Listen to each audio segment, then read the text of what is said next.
Allison Mitzner graduated from medical school more than 20 years ago. She was accepted at George Washington University, a private school, but chose Syracuse instead. The in-state tuition was a fraction of what GW was or other private medical schools, and I still had well over, $100,000 debt when I graduated.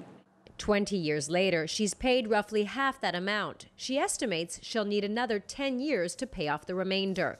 Mitzner's debt may sound high, but it's a lot less than what the average med school student is carrying today.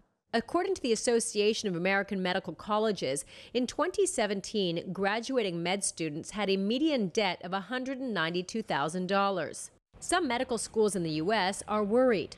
They're concerned the heavy debt load is driving students away from primary care and pediatrics, where there is a shortage, to higher-paying specialties like plastic surgery and radiology.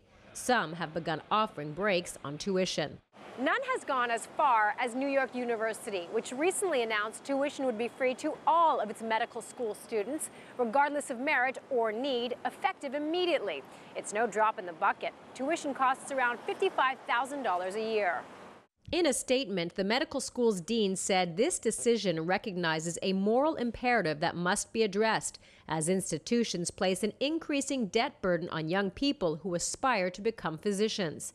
But skeptics questioned NYU's approach. I think debt is a little bit overplayed. It's a polite way of talking about differences in income and about money, but it's really quite a small financial factor relative to lifetime earnings differences. Mitzner agrees. She says debt didn't factor into her decision to study pediatrics. She thinks the biggest impact will be more students will apply to NYU. It's such a competitive school to begin with, and you get these high-quality candidates that usually go into those high-paying subspecialties, and now it's going to be that much more competitive.